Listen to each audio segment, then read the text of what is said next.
Welcome to the Mental Advantage Podcast.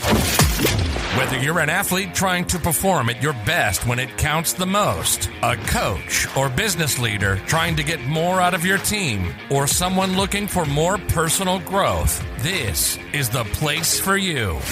This podcast is your map to guide you to the right mindset, systems, and strategies you need to become the best version of yourself. And now, here's John Cullen and Brandon Allen.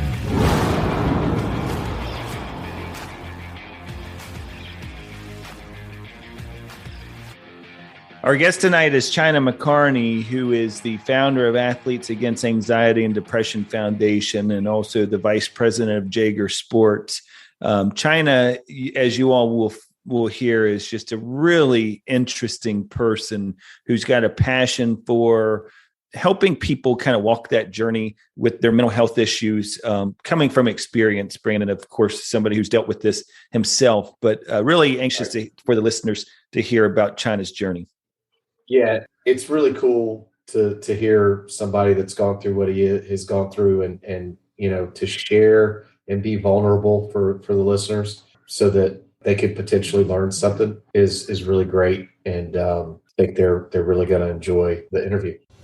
All right, Brandon, as listeners may remember from the Alan Jaeger episode, it was kind of, I want to say it was towards the end of that episode that I brought up a question to Alan about the mental health manual, and he was really quick to highlight the fact that it was not his involvement as much as it was our next guest, China McCarney, who we're very pleased to have join us tonight, who is actually the founder of Athletes Against Anxiety and Depression Foundation, the vice president of Jaeger Sports. You know, he's the author of a couple of books. So 2 more books than you or I, either one, are authors of.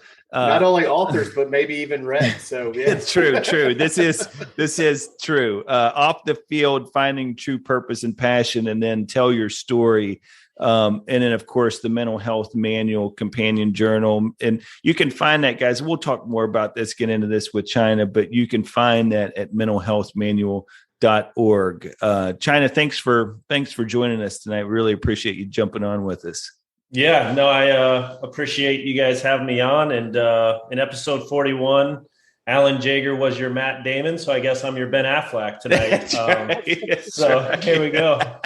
Away we go. Well, I want to tell the listeners a little more about you from a playing perspective, because you are a former baseball player, which, of course, Brandon and I, definitely always gravitate towards. But in, high school, you grew up in that California area, went to Vasquez High School, college at College of the Canyons, and Cal State University of Northridge, drafted in 2008 by the Indians, drafted twice, actually, because in 2009 by the Tampa Bay Rays. And then you played until age 25, retired in 2012, and joined the business side of Jaeger Sports in 2008. The reason I kind of just went through that little chronology is because partially during that time, probably right, you were dealing with anxiety, panic attacks, depression for over a decade. And it was really the basis for your foundation from a standpoint of you felt alone and wanted to provide people who were dealing with similar issues a community. Tell us, China, if you would, about your story and just how you got started down this road to helping so many people walk that journey with mental health issues.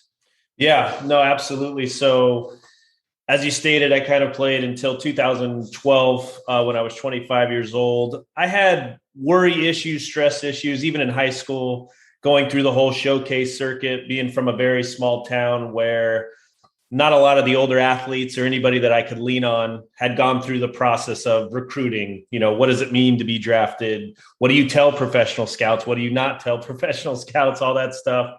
And so, I just felt a lot of pressure from a young age around my career. And that's who I was. That was my identity. And I dealt kind of off and on with anxiety, but the kind of coming to a head point was in 2009, which was my junior year of college, the draft year. That's where you're kind of working everything to that year. The winter, so December of that year, I was driving up the coast with a relatively new girlfriend at the time, which wasn't great to have your first panic attack. but I had a panic attack. I was driving, 3-hour drive, and about 45 minutes into that drive, I've never experienced anything like that physically. I had tingling, I had tunnel vision, I couldn't get my breath. And I was driving. So I quickly was like, I got to get off the road. So I pulled over and I had to get out of the car. I felt as if my body was like collapsing in on me. And I didn't know if I was having a heart attack. I had no idea what a panic attack was. And so my dad had to come out and get me over 2-hour drive from where he was at. We drove, went to the doctor, and they told me it was mental. It was a panic attack that I had. And I wanted to punch the doctor in the face because I was like, how did all of that physical sensation just occur because of my brain? And so that led me to a path to seeking help in 2015, 6 years later, because I was terrified of letting anyone know while I was playing that I was dealing with anything that could be perceived as a mental weakness. I didn't want it to affect my draft status. I didn't want it to affect my playing time. I didn't want my teammates to judge me, my friends and family to judge me. And so I hid it for 6 years.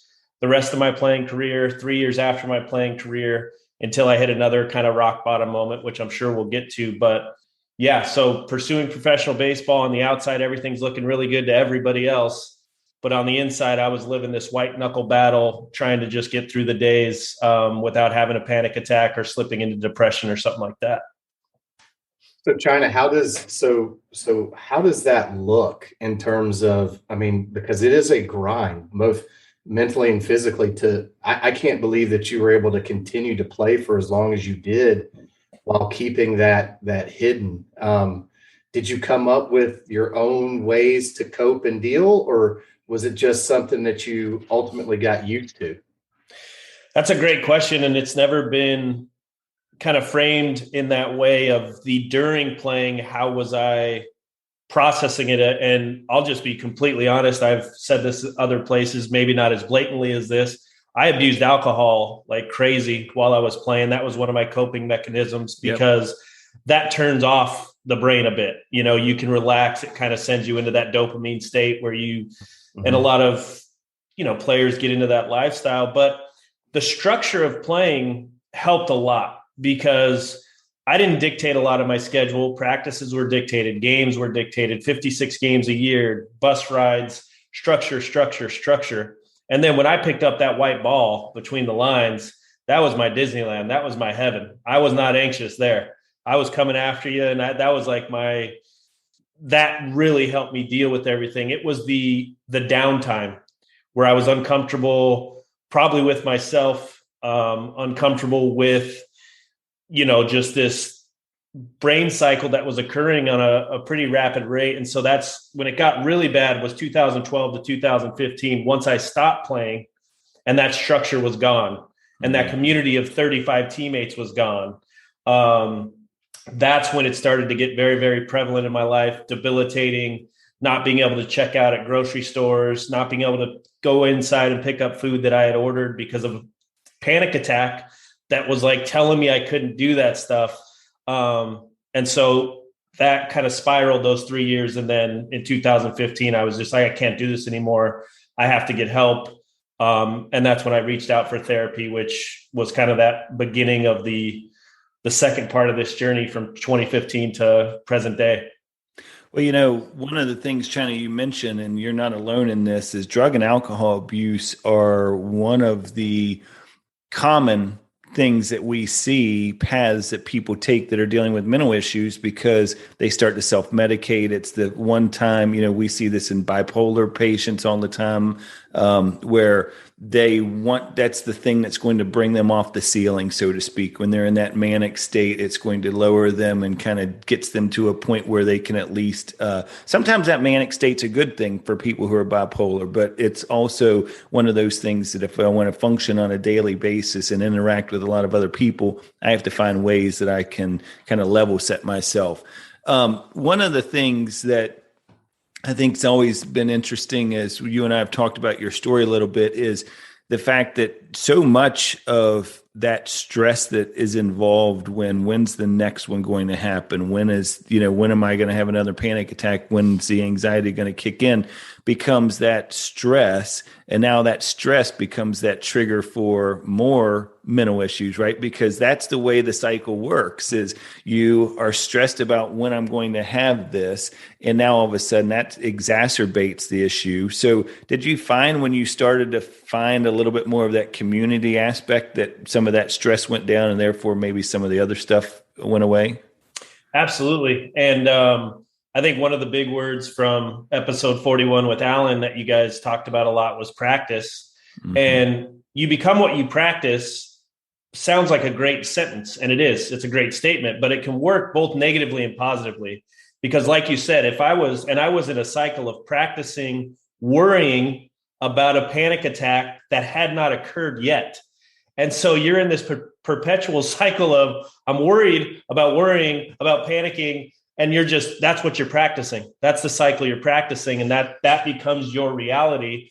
And so once I got help and once I got to a therapist and she let me know the statistics and she let me know what she could let me know about other clients and what they were dealing with. And it was just like this. I mean, I could take a deep breath right now because of it. And it was 6 years ago where it was like, oh, I'm not alone here. Like, I don't have to be ashamed. And it still took about 6 months to a year to be like, all right, I'm going to share. Here it goes. Like, I'm going on social media. I'm going to let everybody know what's going on. And it took a lot of the pressure off of me, and being that perfectionist competitor that you are. I wanted to just have that image of perfection of like, we all want to present that way about ourselves. And once I started therapy, and then especially once I started to share and saw the reaction and the community of support and other people saying, you know what, I've suffered with that, or I went through something similar.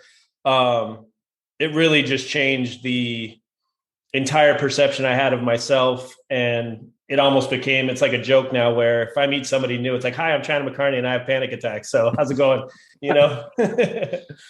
So China, as you're going through this, and we talked to Alan a little bit about this, and John and I have talked to other guests about this, but you mentioned earlier the stigma, right? And I think through like organizations like yourself and others that are out there that are, I guess to use the buzzword now, normalizing or kind of stripping some of that stigma away, because you're starting to see things with like what we just saw in the Olympics, what we're seeing within the USTA and the tennis. There's actually a great untold story that just came out recently on Netflix talking about Marty Fish. If you guys are familiar with him, right? He was the number one tennis player in the world, and he's getting ready to play. Oh, that's right.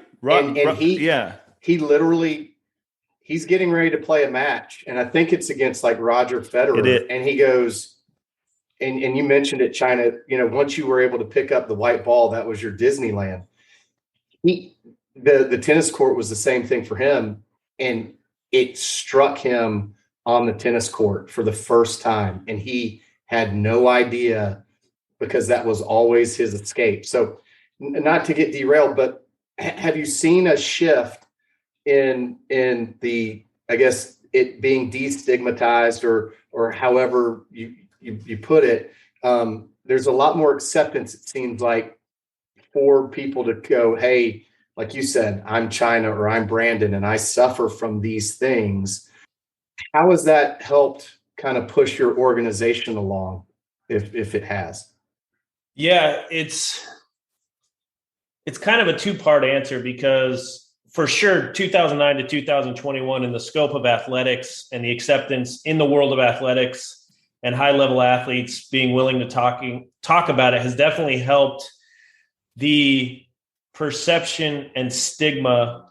I still think there's a ton of work to do in terms of real-world, everyday acceptance of mental health issues and the judgment of those. I think in athletics, there's more and more understanding and education going on, but I think in the real world, there's still either a lack of being willing to share it, and then there's judgment. I wrote a post the other day of like, real world is so much more prevalent than we think.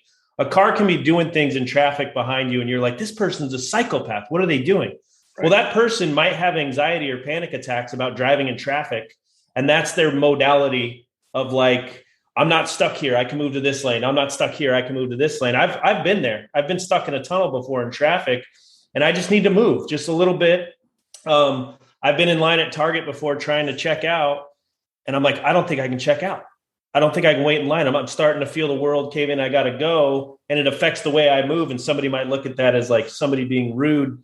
So I still think there needs to be, and we're going to talk, I'm sure, at length about this, more and more done in terms of real world education of what it can kind of manifest in terms of actions. But in the athletic world, from 2009, when I had my panic attack and was hell bent on not sharing with a soul because of the terrified nature of it, if I was the same age 12 years later in 2021, I would feel much more comfortable based on the climate in the world of athletics, seeing Naomi Osaka, Kevin Love, DeMar DeRozan. There's at least more of a basis that I would feel like I think my coach will be understanding about this if I go to him, because he's not under a rock and sees what's going on with Simone Biles and all that kind of stuff. Yeah, I think it's a really interesting point, China, because one of the things that I was in preparation for this, I started looking at some of these statistics, and, you know, the mental health of America had statistics, and this blew me away. It's 19% of adults are experiencing mental illness, equivalent to over 47 million Americans. Now, I'm one of these people because what I do for a living, I like to put numbers in perspective. So 47 million, that's such a big, large number of people can't really contextualize. Think of the University of Michigan's football stadium, the Big House. That is 431 sold out games at the Big House, is how many people in this country are experiencing mental illness. Now, roughly 5% are experiencing a severe mental illness. It goes to show you I remember my dad telling me at a young age is if you go through life treating everybody that you meet as if they're hurting, you're probably not going to miss by much. Is that, to your point, there is something that's going on. There's something that's there behind you. So talk about that kind of foundation and kind of the community aspect of it, because you're getting, I think, you know, like you said, there's more awareness because of people like, you know, Simone Biles that's went through that, all the different people. What are some of the things y'all are trying to do from a foundation standpoint that helps to kind of raise that awareness? Yeah, and it's a great question. And anybody out there that's listening that's maybe tried to start a business, a foundation, anything like that, I did this on accident, really. I shared my story in 2016 on social media, and then the response was insane. And I was like, I got to do something bigger than this. And so I started the foundation, which I had no idea how to do, and got some smarter people to help me out. But I was kind of rudderless early on. I didn't have a product, right? Where even in a foundation that's a nonprofit, it's like, what are you going to offer? That was a great question my uncle asked me. He's like, what are you going to offer if somebody gives you money? What are you doing with that money? Stuff like that. And it just clicked for me where it was like, duh, like business model, like this is what you do for Jaeger Sports. Let's go. Yeah. And so the two main resources, the two things we try to do, the biggest one is we provide free therapy. With the funds that we raise, we facilitate relationships from people in need that may not have the financial resources or be able to find their own outlet to therapy. We will pay. We have a couple staff therapists, and then if they have their own therapist, we will pay with the funds we raise for them to get therapy. And that's been amazing. Unfortunately, the demand over the last 18 months has been insane because of COVID-19 and the pandemic and the toll that's taken on everybody financially and mentally. But that's the biggest place that the funds go to, because even therapists that are helping are not that cheap. And so you need funds to kind of facilitate that. And then the second thing that's free really is just providing a place where people can share their story in a comfortable, non-judgmental community. We have the Tell Your Story function on the website where they can submit, and it has to be approved first, because if stuff just went live, the world of the internet, who knows what would go on there. But they can share their story, share what they're going through. Then we share it on social media. They can share it. And that's been, we've had high school students, boys, girls. We've had 50-year-old coaches, share what the loss of one of their students to suicide did. And I mean, just running the gamut and all over the world. And so, yeah, it's really providing resources, helping people take the first step, which for me, the first step was therapy on this journey of kind of healing and, rounding that, let's say rounding third base. And then a place where it's not only comfortable, but encouraged and kind of cool to share your story. Because you tell me 6, 7, 10 years ago, you're going to be sharing this publicly, I would have been like, yeah, good luck with that. Like, there's no chance I'm sharing this to everybody out there. Yeah. Yeah. No, it's interesting, China, because I think one of the things that we find out in dealing with this is, or, when you start talking about mental health issues, is there's a lot of trigger points. There's a lot of things environmentally that will kind of not always lead to the issue, but they at least kind of are the spark, that final thing or whatever.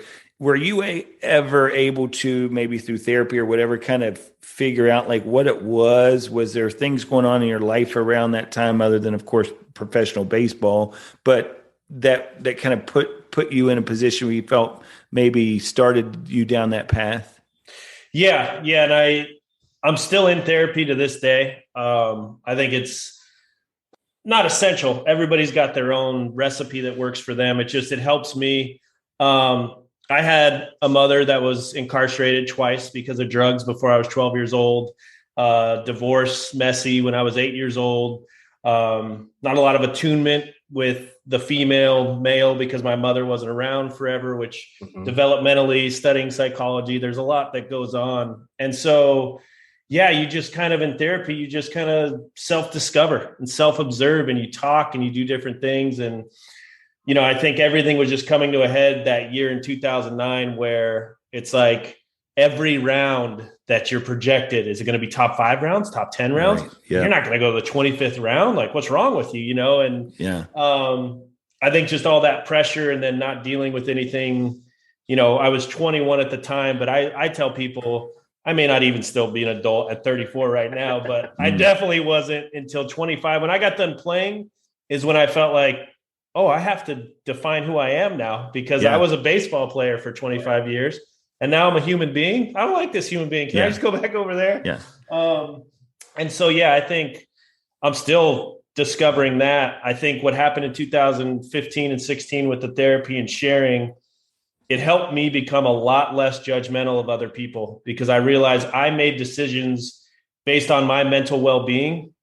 And I never looked external with that lens of, other people might be making decisions because of how they're feeling on the inside. And I can't judge that if that's what makes them happy or makes them be able to function throughout a day. And I think the part of the journey I'm on now is, can I be non-judgmental internally on myself? Because I'm still diehard competitor, diehard perfectionist. I could do 99 days great. And if I fail on day 100 with my alcohol or with working out or with nutrition, then I'm 100% a failure. That's still kind of the mindset that goes on in something. Sure. That's the biggest part of my journey I'm working on now. But long-winded answer to yes, I kind of started to figure that out in therapy, and it's still an ever-evolving journey based on what's important today, like getting new wrist cuffs for a new J-band, or, who knows? So China, you brought something up, and it's one of those things that interests me a lot, which is, you just talked about being a perfectionist, and you talked about how that one day puts you into a mindset, right? Where it's also the thing that propelled you to be as great as you are, right? And so it's such a fine line as a competitor to have that critical lens, because we all know, everyone on here who's and anyone listening, if most of the time you expect more out of yourself than anyone could ever expect from you, right? So when the fans are booing you, when the people are, all over you, it pales into comparison to what you're feeling on the inside, right? So how do you mute that internally while still being kind of that dog that you've got to be successful? Yeah. And this is audio podcast, but just for the listeners, I have the biggest smile on so far, because that's the question right now for me personally, that I'm way better now than I used to be, but I'm far from where I need to be. And the podcast that I hosted for triple digit weeks in a row, it was titled The Pursuit of Perfection. And the tagline was, perfection does not exist, but the pursuit of perfection is what's necessary to get to the top. And that goes to your point of that dog. And I've had therapists, I've had life coaches tell me, you just need to just relax and be content and do nothing. And I'm like, I don't have enough expletives to tell you how that is not going to happen. But that's been a process. And where I'm at currently and what I'm really working on is I'm intense. I'm a competitor, and that's who I am. And I'm not going to turn that off. But I am going to compete to enjoy the present moment more. I'm going to compete that when I'm relaxing, I want to be a good relaxer. When I get to go to Arizona and visit my parents, I'm going to be present with my dad and my stepmom, right? When I'm hanging out with my buddies, I'm going to be a competitor and perfect at being a good friend for that hour. And then I can be intense in my workouts, my nutrition, and I can still be that intense perfectionist, but it's not letting one failure consume not being able to be present in those other parts of your life. And that's way easier said than done, especially, not to keep referring to the Allen episode that you guys did, but when he talked about practice and he talked about intention, it's just about being aware, right? So if I'm aware that I'm competing with perfectionism, I'm a lot more equipped to notice when it comes up of like, look, you missed one workout. You've had a great month. Chill out and get a better workout in tomorrow. Don't be like you're a failure because you missed one thing, or you're a failure because you made one mistake and sent royal blue bands instead of black bands to this customer. And now they're pissed. Mm-hmm. So not letting one thing kind of, break you down and affect the next coming days and stuff like that. Well, speaking of that present moment, it's a lot of, it's the old thing about today plus today plus today equals the goal, right? It's like just living it like, okay, today is a new battle. I'm going to fight some of this. I'm going to make sure that I'm staying present. It still exists. I'm still dealing with these things, but I'm going to focus on just, kind of being the best I can today. And one of the things that really impressed me from our conversation that you and I had about a week ago was when you talked about this idea, speaking of battles, is people who are dealing with this think that there's a battle that goes on between mental challenges, having some mental issues, and a successful life. Like it's a give or take, right? You either get one or the other. You don't have both. You're either going to be successful or you're going to have some mental challenges, mental illnesses that you're dealing with. And talk a little bit about that and kind of some of your thoughts on this idea, because I really liked it when you talked about it with me, is you don't have to make a choice of like, oh, I'm either going to deal with this or I'm going to be successful. Yeah, no. And it's one of my most passionate topics. And like, if somebody asked me as of right now at 34 years old, what are some things you want to accomplish before you die? The two that come to my mind is I want to get rid of what, in my opinion, is the biggest stigma part of mental health, is that if you have a mental illness or you're dealing with something, you can't also be living a successful life, a productive life, accomplishing things. You have to be in this dark hole, being anxious, having panic attacks, and being depressed, or in a white coat in a padded room. That's not my mental illness, in my opinion. And then the other one would be mental education in schools. As there's physical education, can we please have mental education? But that's for another day. The thing, and I think a lot of this with the stigma being a little bit erased now, it's good because I try to use my social media to announce cool things that are occurring. And then the next day I'll post that I had a panic attack and couldn't get my pizza. Right. And it's like, closed the business deal with Dick's Sporting Goods at Jaeger Sports and then couldn't get the toilet paper from Target right after, like you can be dealing with both, and nobody would ever say that you can't be you can be out of shape and you can't have a successful life. Right. Like people wouldn't say that. It's just a physical health, and you take care of yourself, and you could be working on your physical fitness while also building an incredible business, social life, family life, whatever it may be. And it's the same thing with mental health for me, where, yeah, I have anxiety, and at times it comes up in a way where I can't do the thing I want to do. I can't go on the date I want to go on, or I can't go see my family when I want to, because that day it's just not good.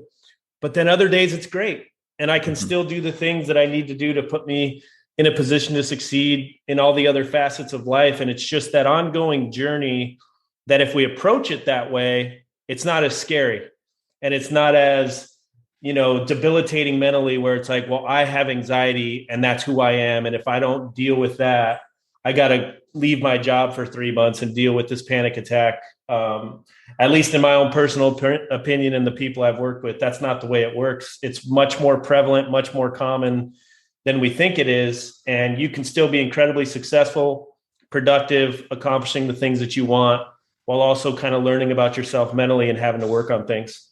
And I think that's beautifully said. And I think too that we give each other the grace to define what that success looks like, right?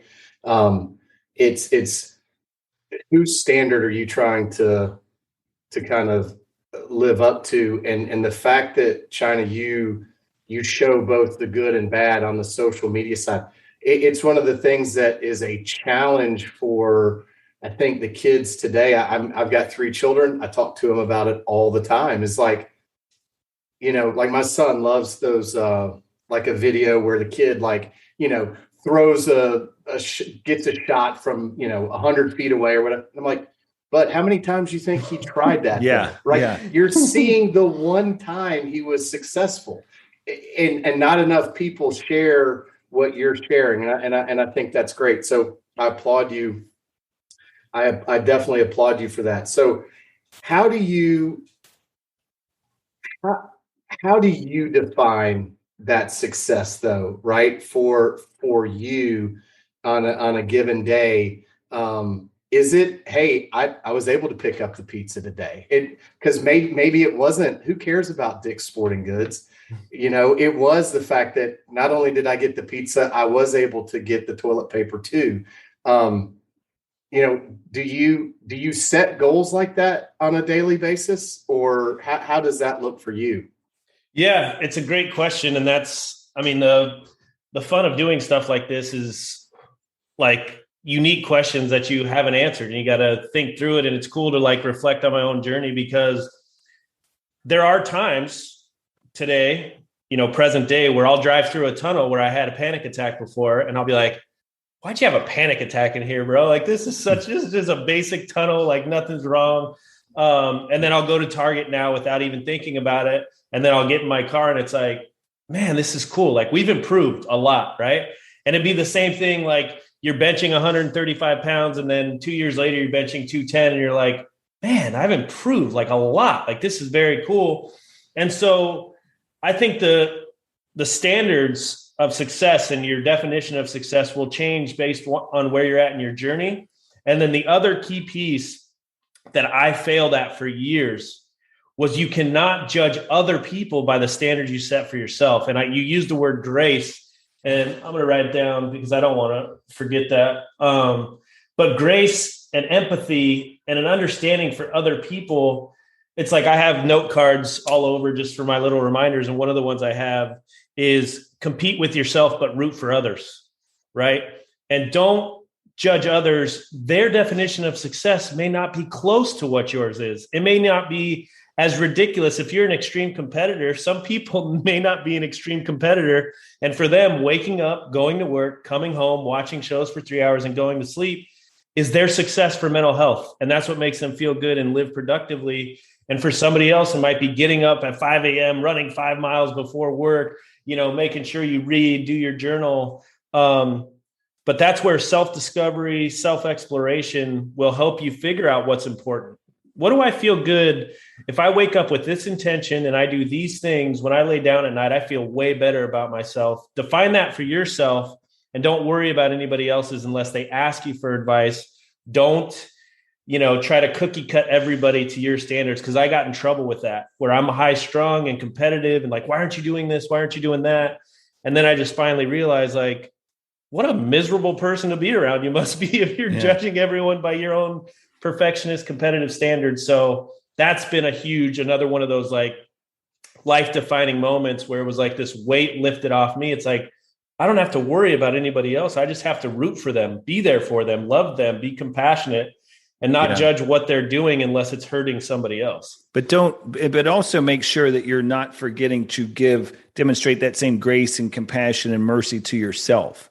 Because oftentimes what happens when we start to give ourselves these goals is one of the challenges with giving yourself goals like that, especially if there's, if I don't hit that goal, understand it's okay. Like it's okay that I set myself a goal today, but maybe I didn't get there, but I almost got there or whatever. And I'm going to turn around and do it again tomorrow. Is just making sure that you're not so dialed into that goal where you're like, if I don't get, because what's going to happen is when we get too futuristic or we get too results focused, it's just like with performance, coaching is the byproduct of that is stress and anxiety, because we constantly are gauging and evaluating ourselves on where we are in that scale.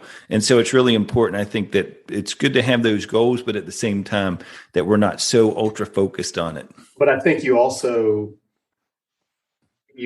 as a competitor, and what I hear from you, China, is you also learn from that. So if I didn't achieve that today, I think, it's great to have those goals. And if you come up short, okay, so how do we improve?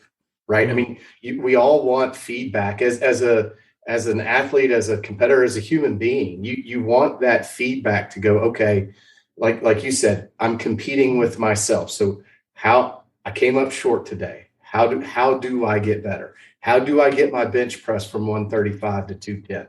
How do I accomplish those things that I set forth? I think that's a great thing, man. I think failure is an amazing thing, and it's absolutely required in life. But not to overstate that, but to that point, just make sure you're giving that permission to understand. I might fail, or I probably will fail some, but just making sure you're continually learning from it. Yeah. And just one more thing on that point, because like learning on the fly here and almost like a live experience for the audience, show and tell, is I said everything I said in my last answer and had a lot of conviction for it and everything. And boom, my mind was good. And then John goes, yes, but don't forget to have grace, compassion, and this to yourself. And my brain was like, oh, like I wasn't there again. Like I was not thinking about myself. Like I was in that competitive thing. And so I wrote that note down again, large grace, underline to yourself, like compassion, because you can get so caught up in, you can design your goal and it's a perfect this, and then you're 97%, but you think about that 3% where you're not moving there. And so that's the practice, at least for me. And for somebody else, it might be they have compassion for themselves and they may be a little too lenient on themselves and they need a little more discipline and structure. So it's just, like I said, that intention, self-exploration, figuring out where you need to be either kicked in the butt or pulled back to reality. That's kind of the beauty of this journey we're all on. And I think the more mindful we can be, and the more aware of what makes us tick and who we want to be as a person, I think that's the life I want to live. I don't want to live a numb life where I'm just doing things on autopilot and wake up in 30 years where it's like, what the hell just happened here? Like, well, I think, China, it's also making sure we understand too that you show me one person with mental illness, I'll show you one person with mental illness, right? Is that everybody's going to be different about it. Some people are going to be able to handle that and say, from that goal perspective, and be like, oh, I didn't hit it, and just come back the next day or whatever. But as I mentioned earlier, stress is a big, big predictor of a lot of these, I don't want to say circumstances, but it's, I can't think of the word I'm trying to think of, as those moments where you're having that panic attack or that anxiety or whatever. And just knowing that, I guess, is the reason I want to make sure that listeners understand. Some people are going to be able to handle those goals. Some people, that might just exacerbate some things because they're going to constantly be gauging how they're falling short of that goal, I guess is the point. Right. Well, and to that point, my last little bow is you bring up a great point about the uniqueness of everybody as an individual. Like somebody's mental illness is going to be different than the next person's, than the next person's. There's not two that are going to look the same. And so coming back to that grace and compassion point of have that for yourself and have that for others, because you have no idea what's going on inside of them. And to apply it to performance and coaching or leadership, it's got to be that same, each individual player is a unique athlete, and they're going to be, accepting a little different to, you can have your culture and you can have the pillars of what your players need to exemplify, but then you also need to invest in the individual relationships. So, how best to lead each individual if they're struggling, if they need you, because we can get in trouble in a cookie cutter, one size fits all in sports or in life and in politics. Absolutely. No, I'm with you. I'm with you 100%. I think it's a you brought up something I know is one of your goals, and let's dive into that a little bit, is that idea of mental health, awareness, mental health education in that school system. And, I've shared with you, Brandon and I talk about this a lot, where parents are oftentimes that first mental performance coach, because you can, as a parent, start to prepare your children on how to cope with some of these stressors, how to make those right decisions when you have a choice to be made throughout the day, and understand that just because, you had a bad experience on the playground doesn't mean that's now dictates the rest of your day. Like, you've got to be able to turn the page and really debrief your day as well. What are some things, any tips, any tricks that you could suggest to some of those parents out there that are trying to go, walk that journey with some of their children? Yeah, no, absolutely. And you're completely right that oftentimes the parents are the first line of leadership. I know I learned a lot from my dad early on. That's why I'm a UCLA fan to this day. I love it. That's a good time. Now's the time. Listen, maybe not so much, but now is the time. Yes. Yeah. 34 years later. Thanks, Dad. But yeah, being a 4-year-old, and I think he liked Ross Perot at the time. And I was like, I like big ear Ross Perot. Yeah, exactly. But yeah, so, you're very, kids are very moldable. I don't know the word I'm trying to think of right now, but super absorbent. Super absorbent. Perfect. Yeah. And you'll often notice that, right? With you'll see a dad and a son, and the way their mannerisms are, or their cadence with the way they speak and different things. And so that's an incredible blessing if you use it.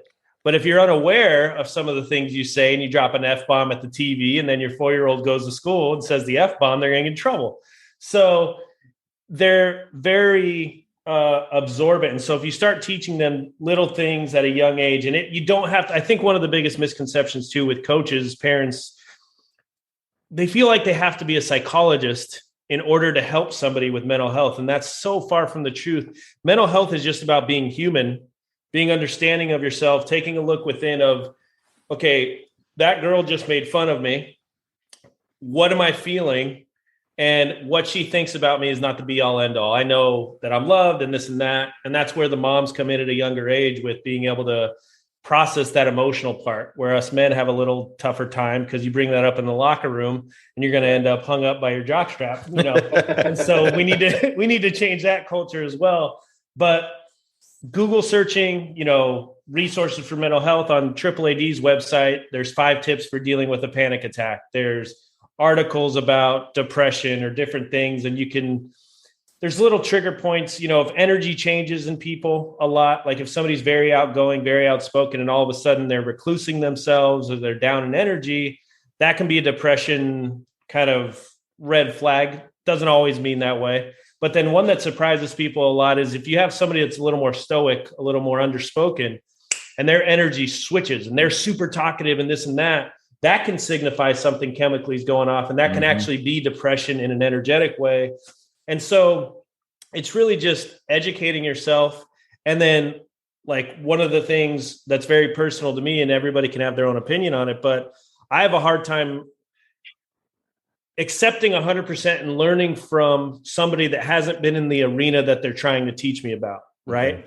So if a guy's reading books about coaching baseball and he's never been on a mound in front of 7,000 people, not to say he can't teach me, but it'd be nice if he could teach me based on an experience he had when he pooped the bed and didn't do well. That's right. Credibility is huge. Yeah, Absolutely. Yeah. And so if you're a parent, even if you haven't necessarily dealt with it yourself, if you can educate yourself on it, so you're not just telling your kid to relax or don't take it so personal, define the why behind that, right? Why is it important to relax? So that when a situation comes up later in life, you're more prepared to relax.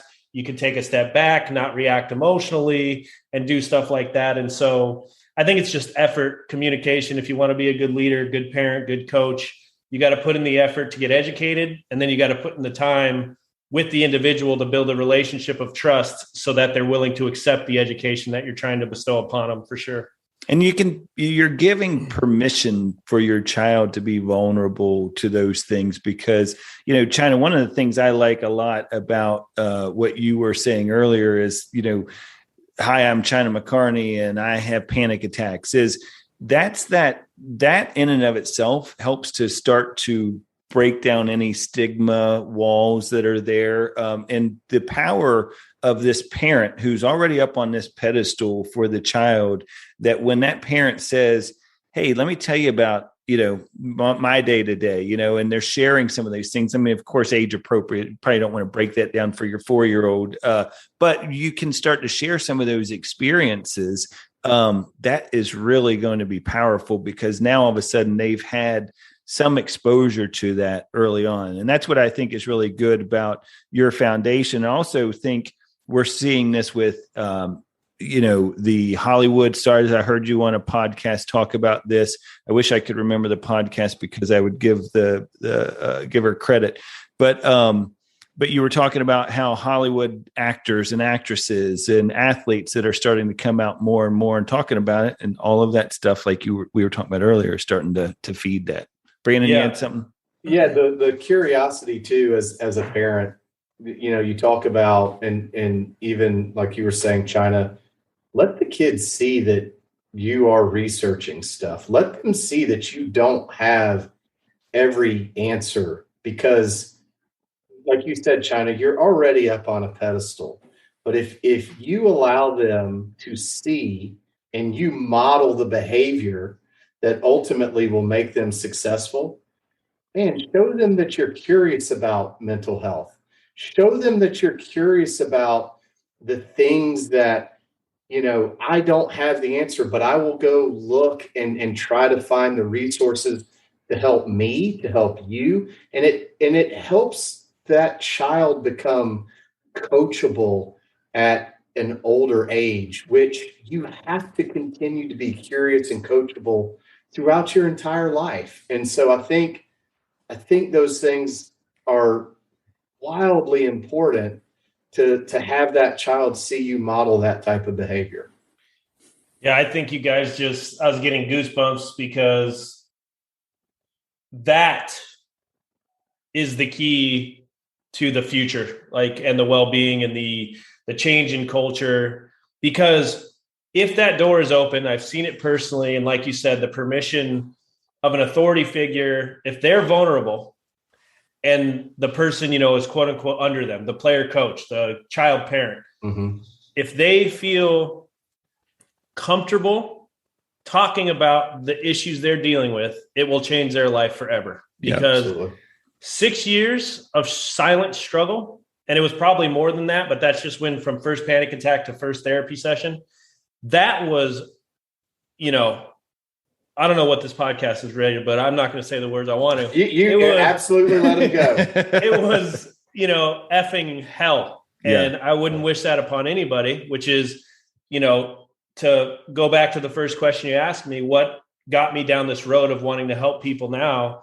I don't want silent struggle for anybody ever again. I want to at least make that time as short as possible. And anybody that's been blessed with the responsibility of leadership, they better feel like it's a blessing, and they better not feel like it's this position of power where they can demean people. You have to deal with me. But if you can make yourself a human being, that's always step number 3. I have a 3 action step presentation I do about mental health.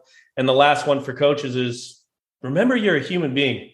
And if you can be a human being to your players and they view you as that, because my Division I coach, I don't even know what you would call him, but it wasn't a human being. We were terrified. You had 35 guys walking through the great gate to practice or a game, and it was fear instantly.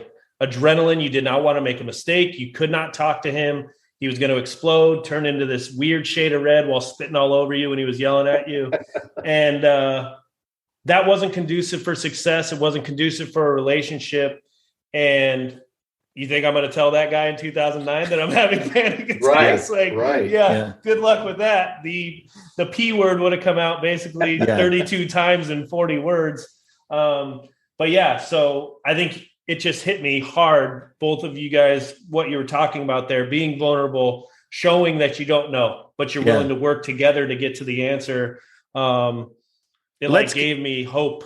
Yeah. No, look, I mean, let's continue down this path because I really want to unpack this a little bit more. So one of the things I think is interesting is this idea of mental health leaders. You and I talked a little bit about this and you're starting to go down that road is how important the leadership role is in giving, allowing people to, be able to handle this or deal with it a little bit more, bring it out in the open as athletes in the workspace as well. I mean, Brandon and I are both, and yourself, we're all leaders in the business world as well.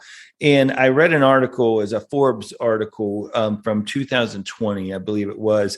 And it was how to be a mental health leader for your team. And they did a study of 12,000. So keep in mind, this was October of 2020. So right in the middle of the pandemic.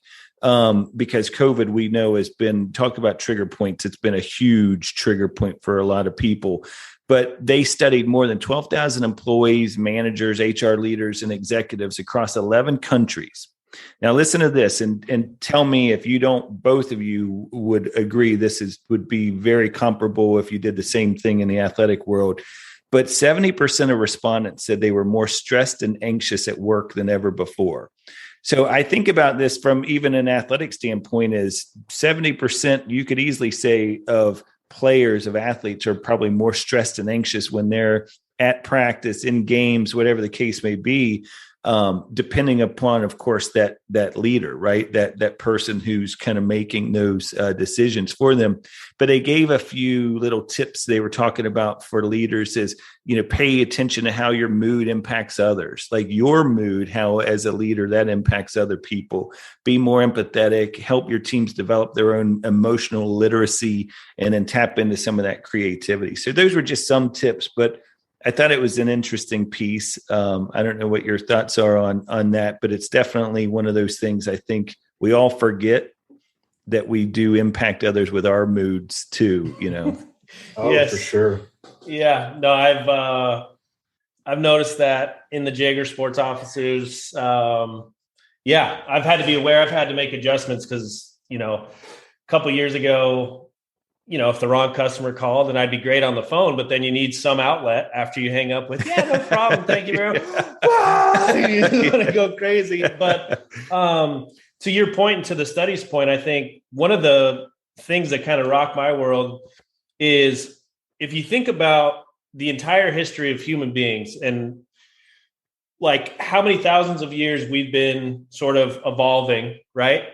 And then you look at the last, let's just say 30 years, from 1990 to 2020, the advancements in 3 decades in technology, social media, stimulus, all this stuff that we're developing at a certain rate over time. You get a black and white TV, that's new, it's cool, but you've got a little time to kind of get used to it. And then, oh my gosh, there's pagers. You can have a pager on your belt and somebody can contact you. And then you could go to a payphone and call them. And then cell phones come along and it's just this little brick that's tacky and terrible. And then all of a sudden now, for the last 5 years, at any moment, you can go on your phone, you can go on YouTube, Google, social media. You can see what people think about you, whether it's positive, negative. You can see everyone that's going to the greatest restaurants in the world and posting their stupid fake food photos all over social media. And we're not ready for that. We haven't been prepared for that from an evolutionary standpoint of our brain. The last 3 decades is not going to evolve 3 centuries worth, or 3, whatever the 1,000 word is in Greek, what numerology. But so it's almost this double-edged sword now, to where there's so much more stimulus to us and there's so much more opportunity for judgment. And yet we're just at the beginning, really, in the last 3 or 4 years, of mental health kind of becoming more and more comfortable to talk about, when mental health is pretty much at an all-time low and in an all-time need. And so there's so much work to be done to kind of catch up. And that study doesn't surprise me at all, that it would be so prevalent of feeling this angst and nerves because there's so much judgment. I mean, you make a mistake on Sunday Night Football and you're in the NFL, don't go on social media, because there's 600,000 trolls on there telling you to kill yourself and just do all this crazy stuff. It's crazy, China, because you and I are definitely sharing the brain right now, because as soon as you said that, John, my first thought was, well, yeah, because everybody's under a microscope. Mm-hmm. Everybody. I mean, catch you doing it wrong mentality. We absolutely, right, and honestly, in my opinion, there's mental illness in that. China, you talk about trolling. There are, and I mean, I've spoken about it before. I agree with you 100%. I've been in therapy. It's I can tell you, it was one of the. If you would have asked me in my early 30s, would I do it? I would have told you no, because I don't have a problem. And it's one of the best, most liberating things that I've ever done. And it's amazing. So all you people that are listening that think that you are healthy mentally, I promise you, you can learn from going into therapy. But I'm telling you, in my opinion, trolls, that is a mental illness where you feel like you've got to blow out someone else's candle to make your light brighter, is a problem. Yeah. It's old Lou Holtz in his book. He talks about burning your neighbor's house down won't make your house look any better. That's right. And, it's interesting, China, and Brandon knows this, but you talk about stigmas, and you talk about, I'll share a little bit about my own personal journey right now, is that I think because I typically by nature am the guy that when, people describe me, they're like, oh, I really like the fact you're always smiling. You're always in a good mood. Every time we walk into a room, it's always a great day, that kind of a thing or whatever. And now you can only imagine what I think internally, that, we have this podcast, Mental Advantage podcast. We I do mental performance coaching on the side, all that other stuff. So you kind of feel like there's an image you should sustain, right? If I'm teaching and going over systems and strategies for people to get themselves out of their own way, I should be pretty good at that. But during COVID, I have had lots of different experiences where things weren't always great. And mentally, it's amazing the power of the mind. And I've really seen this firsthand, is how much you can start getting into a dark place faster than you ever thought you could. But you're almost afraid to talk about it to other people, because they're going to be like, oh, come on, like you know all the tricks and stuff, just get out of that or whatever. Or even worse, and you probably deal with this too, because I know with your role, Jaeger Sports, it's not just the armbands and stuff, but the other thing is you worry, is the person I'm going to now be coaching or talking about how to overcome this adversity or overcome this thing they're dealing with on the athletic field going to believe me if I can't even handle myself, right? Like, that's a big thing.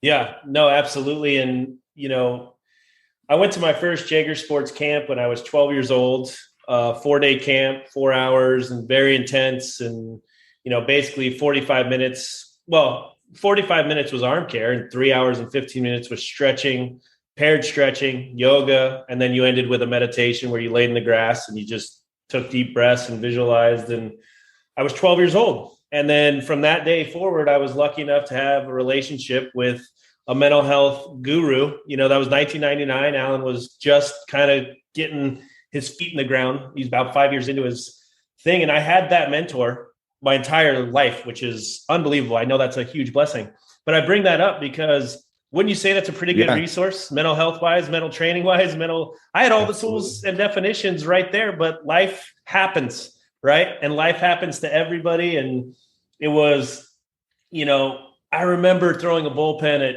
22 where I finally basically did the process that we talk about on every single pitch. And it was just in a bullpen, but it felt like a video game where I was aiming at this little speck with my curveball and it was disgusting. Same thing with the slider and committing and going. And I was so pissed at myself. I'm like, you're 22. Where was this? Like, what are you doing? And just because you have the tools doesn't mean that you're going to implement them every day. Yeah. It doesn't mean, and it goes back to that compassion and grace point where if you implement them 60, 70% of the time, you're going to be great.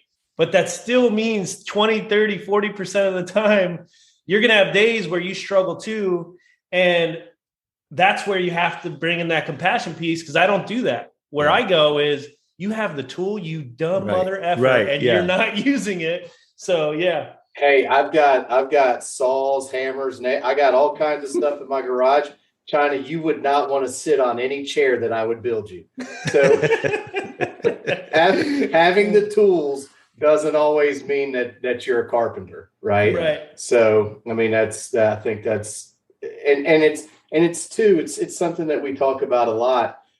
Having those tools, especially when they're given to you at a young age, a lot of that is very theoretical. It's very difficult to apply that and even to know when to apply that, right? And I think Alan does a tremendous job of trying to, and Ken Revisa and all of them, they give you an idea of when to apply this stuff. But even at that age, it's so difficult to know when do I meditate? When do I utilize this visualization? When do I take a reset breath? I mean, those are all learned behaviors, and it requires a tremendous amount of practice. And I know, again, not to go back and rehash what Alan said, but I mean, it's a practice issue with utilizing the tool belt that you're given. Yeah, and I think that point's huge for the listeners, because I think there's a time process in all of our lives that's going to occur based on what skills are we trying to acquire, right? And we're going to be better even with just a little practice at 35 than 25, at 45 than 35. But you can speed up your timetable with more practice and more attention and more mistakes, because of mistakes. I have a approach in my first book. I call it the Ali approach, like Muhammad Ali. It's an acronym, ALI. The way you should treat mistakes is you should accept, learn, and improve. Accept that you made a mistake. What can I learn from this mistake? And I'm going to improve next time because of this mistake. But you can only do that if you're putting yourself in a situation to use those tools. And a visual for the audience here, because let's just use this as if this was the mind, mental health, mental strength, but it's going to be a funny visual for the listener. We got these new dollies at Jaeger Sports about 4 years ago. Okay. They're flatbed dollies that kind of fold out from Home Depot. Jim and I got 2 of them, and you can fit 14 J-band boxes on these dollies. But if you put 14 on them, like, you better know what you're doing. And I was terrified at first of, you got to put it into the elevator, like right up against the wall, and then you can push it to get it up to our storage room and different stuff like that.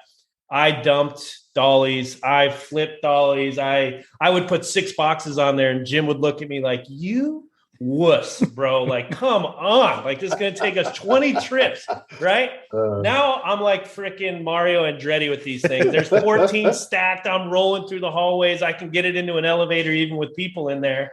But that was the process. And that was 5 years of experience. But if I would have let the fear of failing with those 6 boxes or dumping those dollies and being embarrassed and not done it anymore, I'd still suck at that dolly. Or I might be fired because Jim would have been like, dude, no, out. But that's just like such a tiny little example. But I think it's a funny symbol of, like, I just kept going. And I was like, look, if Jim can do it, I can do it. We can do this.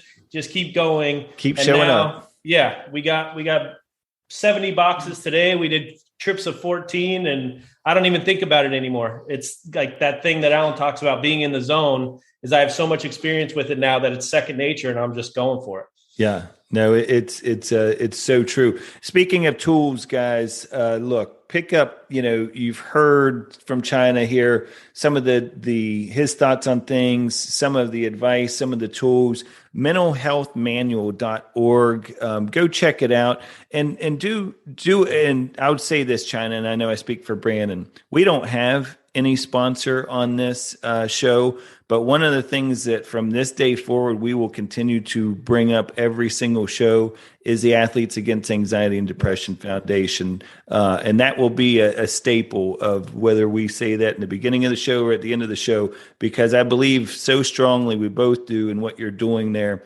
How can people go? Do they find a place on the website to donate money or to, because such a great cause to some of the stuff that you all are doing?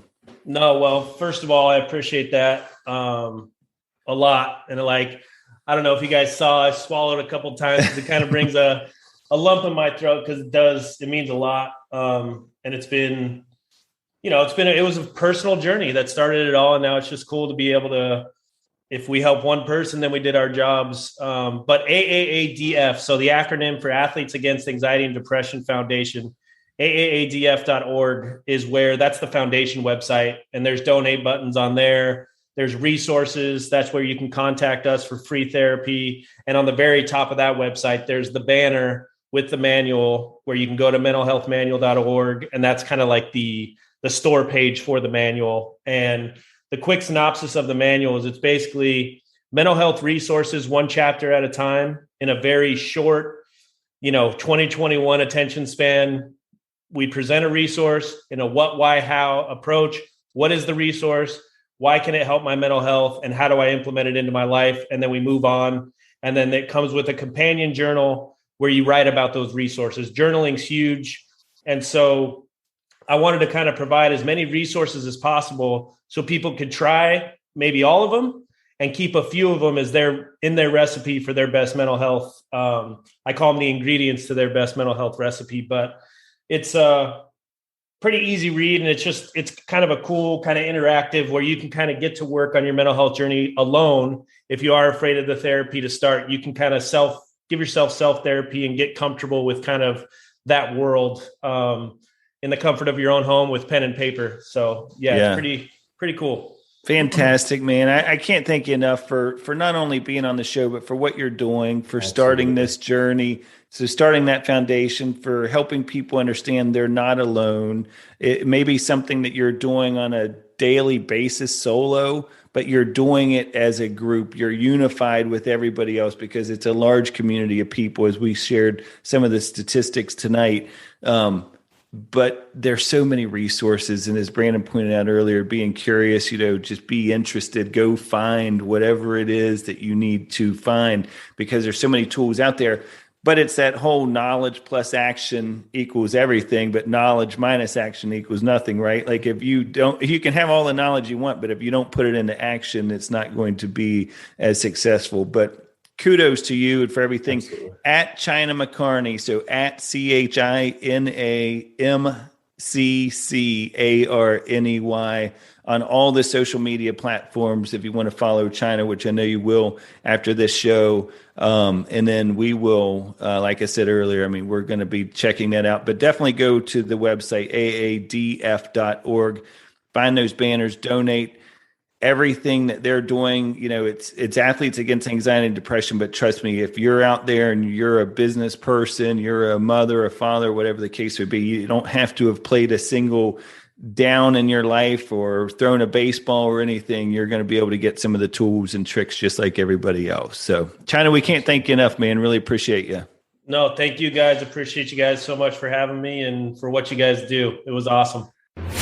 Want to provide feedback or stay up to date with the show? Visit our Instagram page at Mental Advantage Podcast, or you can send us an email at podcast@mentaladvantage.net. To have John Cullen work with you or your team, please write to him at john.cullen@mentaladvantage.net. Thanks for listening to today's episode.